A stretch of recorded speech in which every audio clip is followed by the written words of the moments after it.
Greetings viewers, EricTheCarGuy here, back again with another repair video for you. Well, can't exactly call it a repair video in this case because my 1993 Vigor is what we'll be working on today.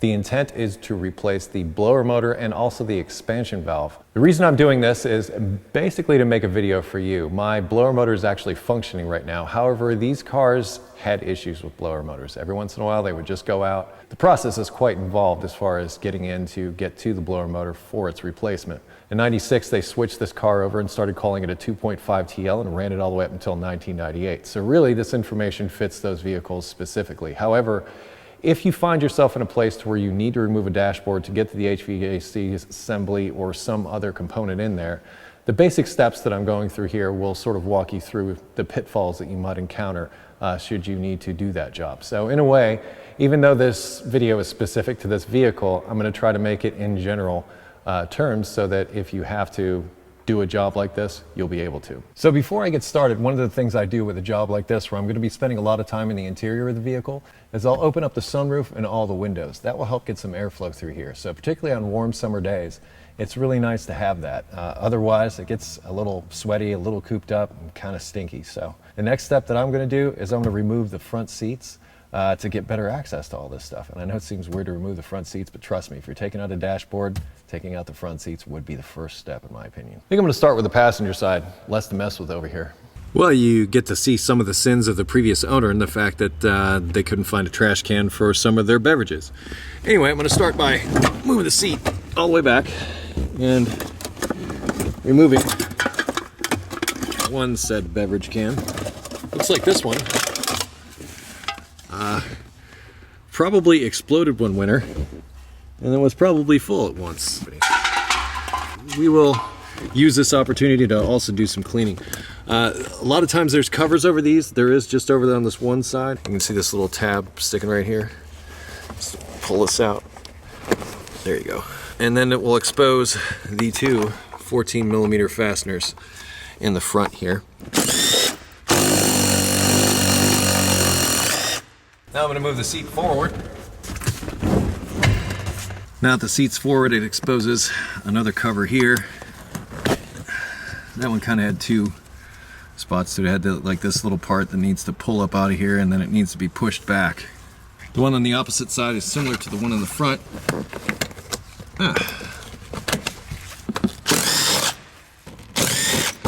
All right, one of the first things I'm going to do before I actually lift the seat out to make things easier is I'm going to remove the headrest. Come down here and take a look. To remove the headrest, there's a little clip over on this side. Just push it in and keep lifting until it comes all the way out. Now the headrest is detached. Here comes the seat.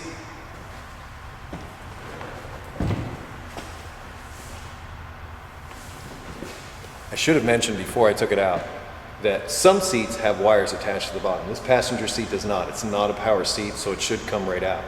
So I'm not that worried about, I just rechecked to see if there were any wires or anything, but be careful before you remove a seat to make sure you disconnect any wires that need to be disconnected first. Something else I'm also going to do is I'm going to flip the lever so that it folds forward, so it's a bit more compact when I go to remove it.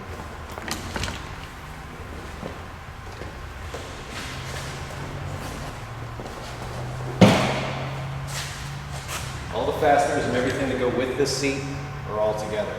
With a big job like this, you want to keep your fasteners and everything together, and this is how I do it. I just keep everything with the component that I remove. Might as well just get the junk out now. 3 cents doesn't seem like a lot for this cleanup job. While I'm at it, I'm also going to take the floor mat out. It's a good opportunity to like really clean the inside of your car. I'm just going to take these floor mats out, set them aside, probably clean them up before they go back in. And the reason I do that is if you drop a tiny screw or something like that, it's one less place for that to fall underneath. This side just has the one cover.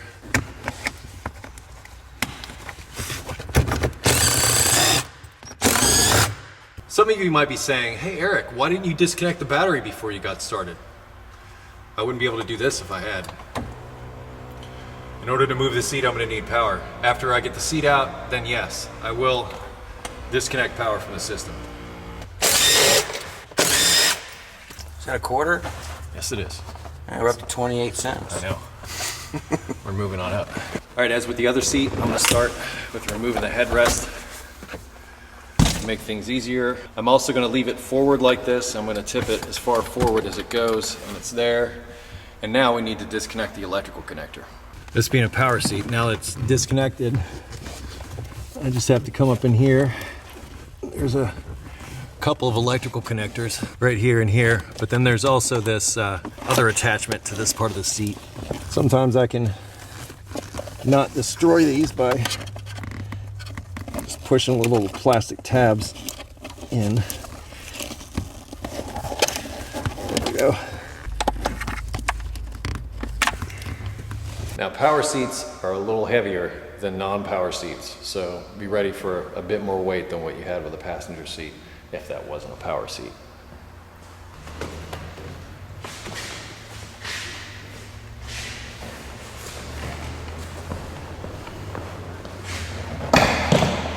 Once again, all the fasteners and pieces all stay with the seat.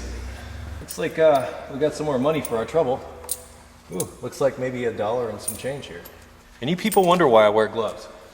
Now that the power seat has been removed, we can go ahead and disconnect power from the system, and that way we don't leave the dome lights on or risk accidentally touching something that shouldn't be touched and short something out and cost ourselves more money.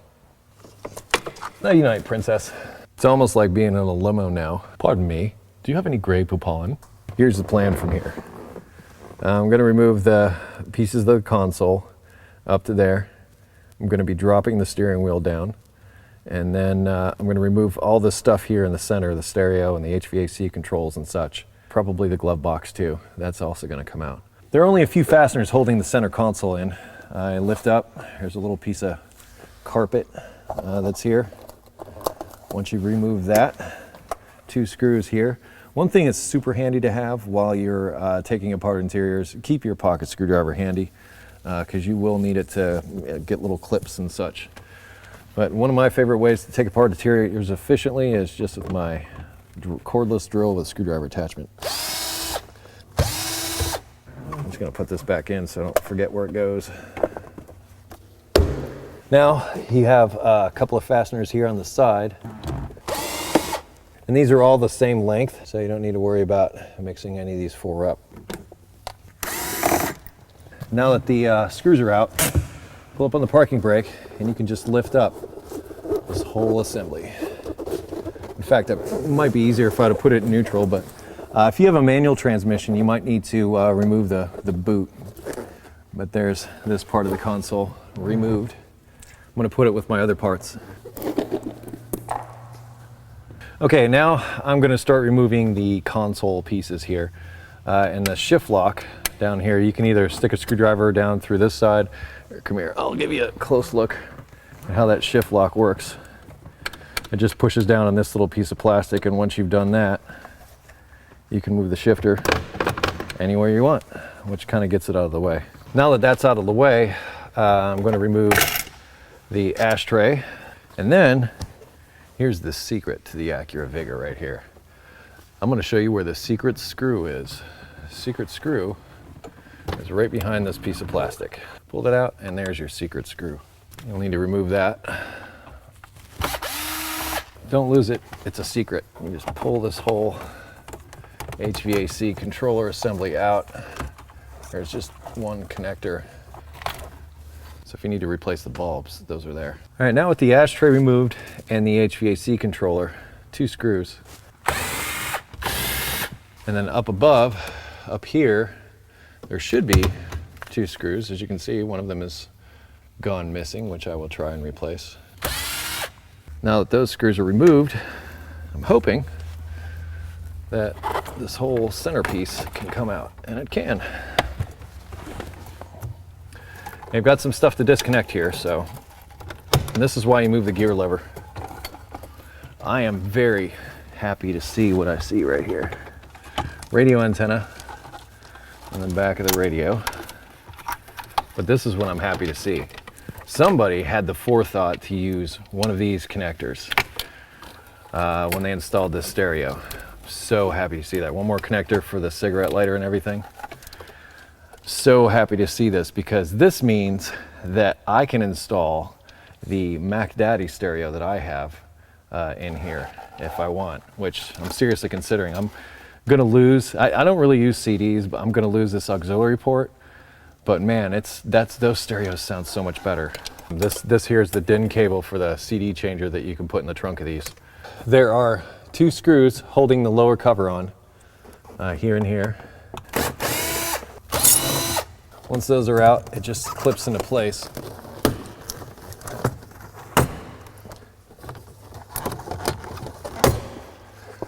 Next up, I got this bracket up underneath the steering column here. 2 screws, once again. Okay, here we have this plate up under the steering wheel. There's 4 10mm fasteners.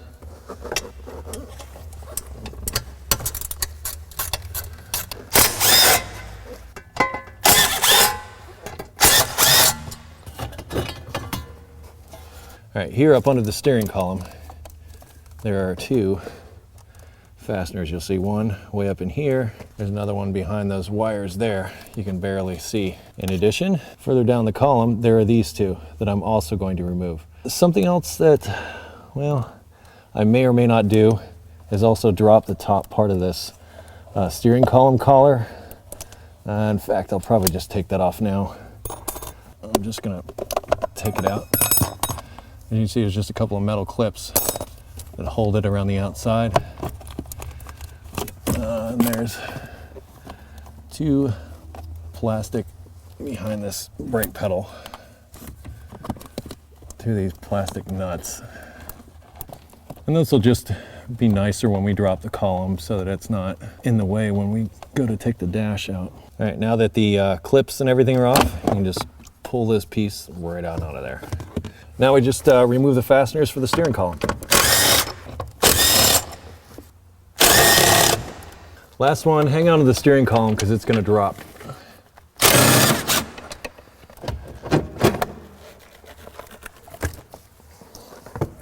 All right, now I should have thought about this before I dropped the steering column, but it's moved out of the way easily enough. Now there are a couple of covers. Behind these covers are 12 or 10mm bolts that help hold the dash assembly in. There's one here, there's one on the opposite side, there's also one inside here. So since I've already got this removed, I'm just going to keep this guy with this plug. And then as long as I'm here doing this, I'm going to get this one here. I also think behind this vent, there's another one. Yep, there's the other. The one with the 2 clips like this is the one that goes in here. The one with the 4 clips like this goes inside there. 10mm once again. The shiny one goes on the bottom, black one goes on the top. Behind this glove box, there are going to be other fasteners that allow us to access the airbag. There's a couple of things we need to be careful of.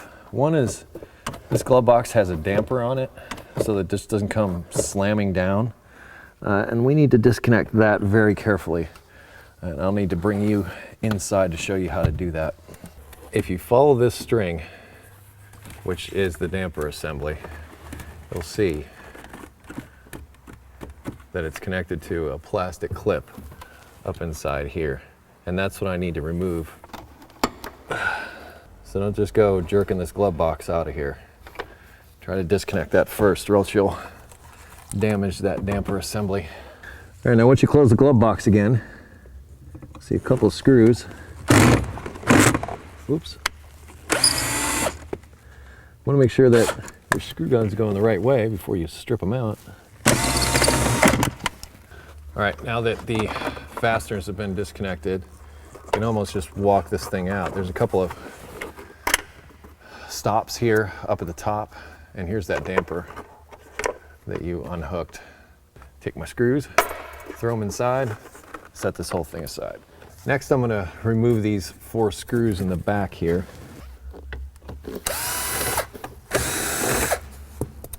As long as we're at it, we might as well get the lower fastener on this side. Now let's take that airbag out. Here's the connection for the airbag up under here. I'm just gonna disconnect it. Now you can see there are a couple of fasteners, 10mm I believe, that hold it in.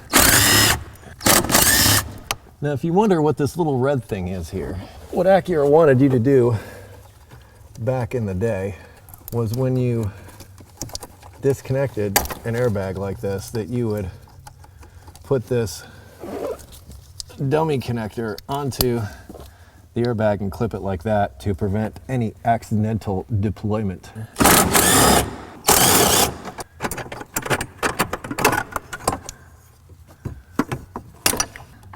Remove that, and now the airbag will come out. Well, now let's see if we can just pop this airbag out of here. Airbags, when you set them down, don't set them down like this. Set them down like this, because if they accidentally go off, which is unlikely, but if they accidentally go off, you'd rather have the soft part coming at you than the metal part with the spikes coming out. Just like on the other side, we have sort of a mirror image in that we have just this plastic plug here.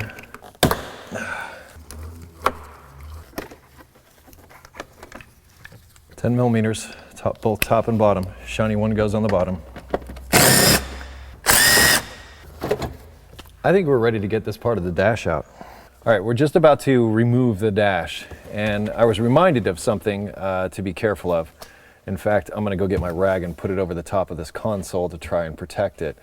But one of the things you'll find when you go to take this out is that there's a lot of sharp metal parts and they can get caught on things like this. One thing that helps is this little bracket right here. If you remove this bracket, it makes it easier to get up past the shifter and everything else that's here. In fact, I'm gonna take the parking brake off as well to provide myself additional clearance. You'd be surprised at just what the removal of this bracket does when you go to take this out of here. Well, it's a moment of truth. There are a couple wires in here that we're gonna need to be concerned with when I pull this back away. But when you pull it back, pull it straight back and see if you can access those electrical connections.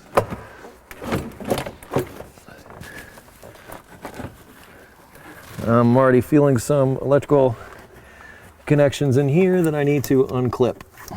A couple of pieces of the harness that are coming down. One of them is clipped to the body there, right there, that goes down and around and into the top of the fuse box.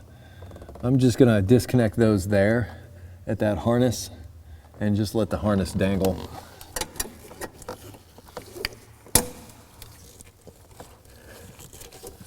Somebody's already been in here and messed this up a little bit. There are a couple clips that don't look normal. All right, that I think gets us free. Now, there's a harness over here too.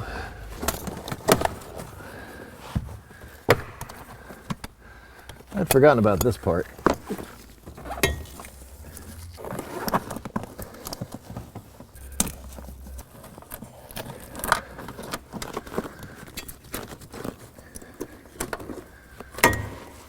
There, I think we're free now. Right, now be careful of this center console.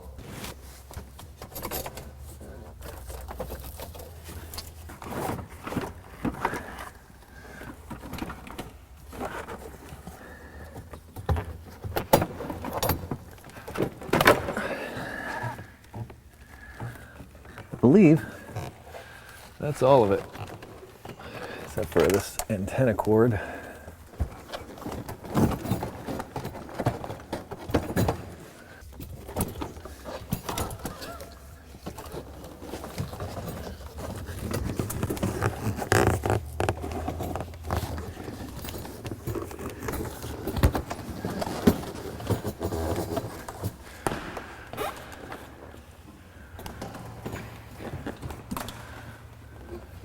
Was one other connector that I missed, and that was this guy right here, down behind where the radio was.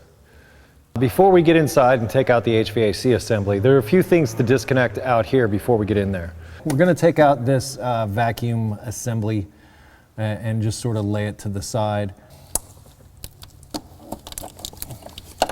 And there's two 10mm fasteners there. Now if you come up over here, you can see There's a vacuum line that goes down here. There's another one that goes down underneath that connects to the back of the engine. In this area, this will allow us to just completely remove this assembly. So this one's for the heater control valve. This one's the vacuum supply in the back of the engine. Last one goes up here to the EGR. And just a couple of 10mm fasteners that hold it up. You're like, Eric, all this for a blower motor? Are you crazy? Yes. Yes, I am.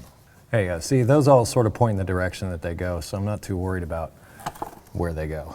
Here's the heater control valve and both heater hoses going into the HVAC. Underneath those, there is the connection for the evaporator assembly that we're also going to need to disconnect. But before we go there, I want to show you a little something that's super important in this vehicle and vehicles of this type. See this nut right here? That nut needs to come off because that's actually holding part of the HVAC assembly in. If you didn't know about that, you'd be yanking on it all day and not know. If you're trying to remove something from the dash and it's not coming off, come out on this side, on the bulkhead or firewall, and see if you got any fasteners like this. In this case, there's that one right there. It's 12mm. I'm going to take it off first so I don't forget. There we go. Heater hoses. I'm going to take the 10mm for the heater control valve off of there. And this is where it gets, because these are brass, the heater core is brass. You need to be really careful not to bend those. Also, I'm going to take a catch pan and put it underneath there because obviously coolant will leak out. I'm also going to see if I can find something to plug those up with because I don't need to bleed out the entire system just for the heater core. All right, there's going to be coolant leaking, so let's get this up under there.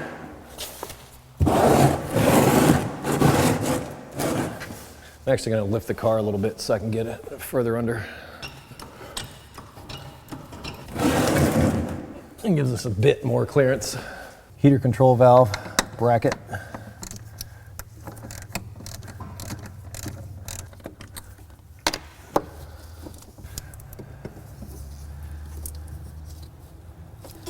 As I said, these are brass, so they're very sensitive. I'm going to try using my hose pliers on them a little bit and just try and break it loose. But I'm not going to add a whole lot of twisting force here because I don't want to damage the end there if I can avoid it.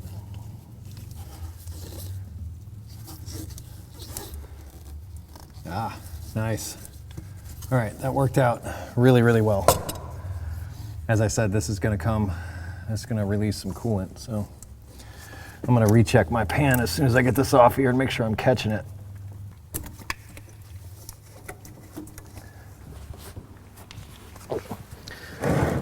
Nailed it.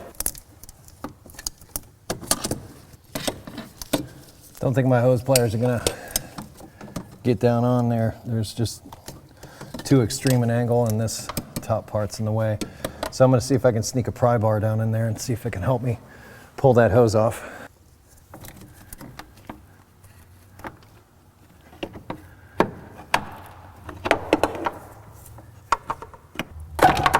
Nice.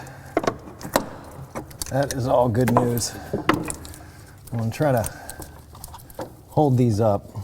I don't mind if it drains out of the heater core. In fact, it works to our advantage because that way when we go to remove this from the inside of the vehicle, most of it will be drained out. Now there's this, I believe, 12 for the HVAC. Now, I know for a fact my HVAC is completely empty right now. I'm not worried about releasing refrigerant into the atmosphere, but should you go to do this job on your own, you're going to need to get the system evacuated before you begin this kind of work because you will need to open up the AC system. There's that nut.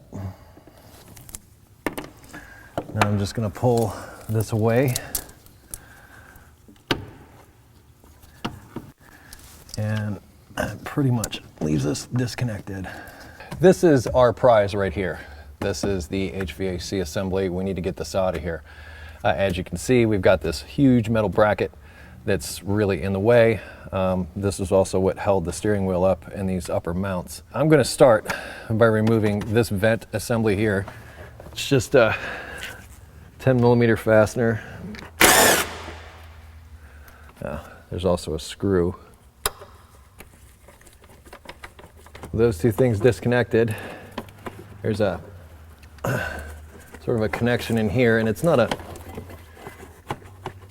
just held into place. It's just held there. I think what I'll do, I'll just pull this whole thing apart like that.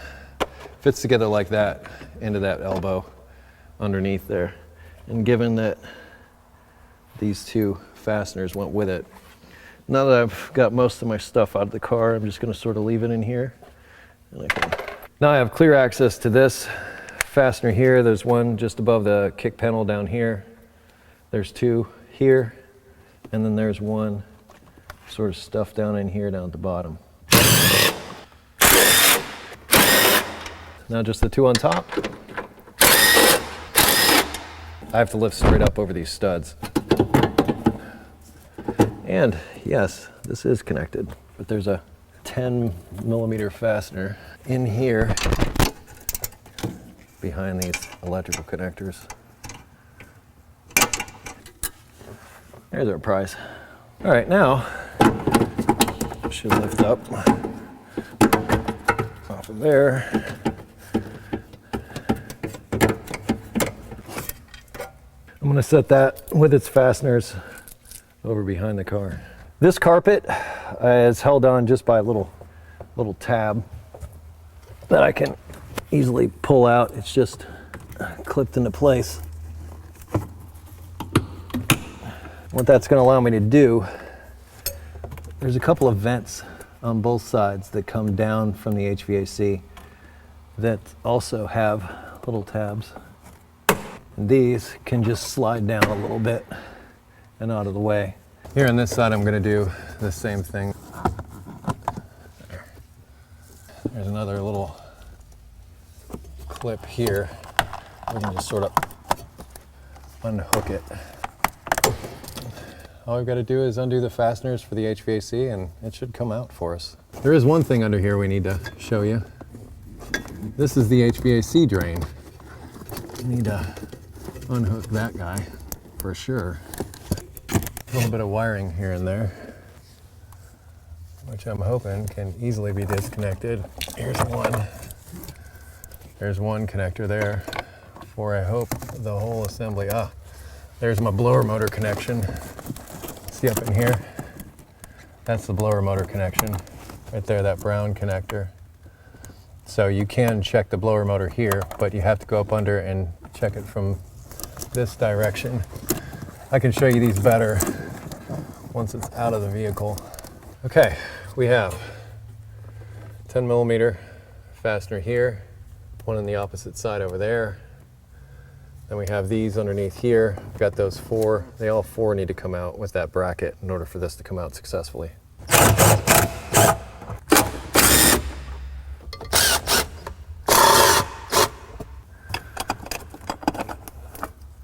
That bracket just comes right out. Just gonna keep it with the fasteners that I removed. There's looks like an SRS harness might be clipped over there. This SRS harness running through here.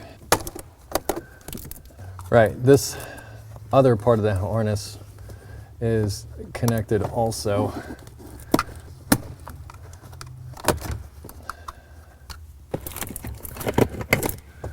Let's see about this SRS stuff. Yeah, we disconnected that one already. HVAC.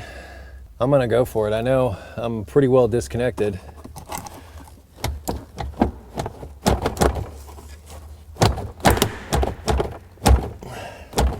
Right, well, memory's a little fuzzy on this, but keep coming back to the possibility that there's some fastener or something behind all of this gobbledygook here. There's a 10mm under, and there's one here.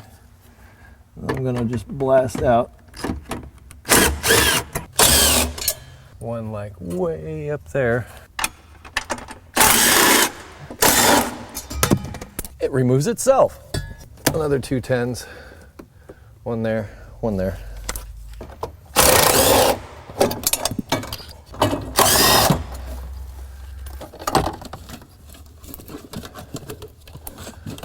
Reveals this is ABS computer, fan timer, integrated control unit, automatic transmission control unit. Once again, 2 10mm fasteners.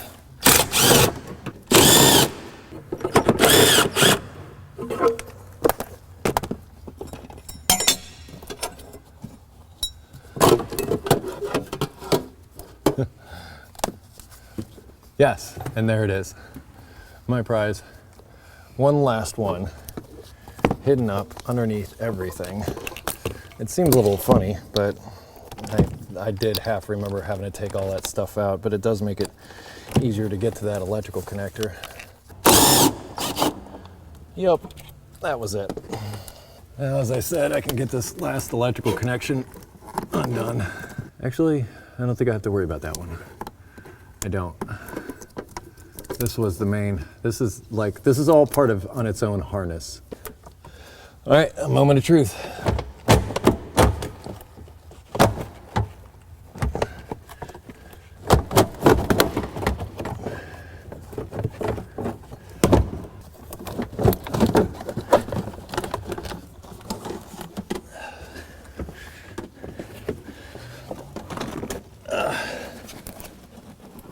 Not too much coolant loss, but the car is pretty naked.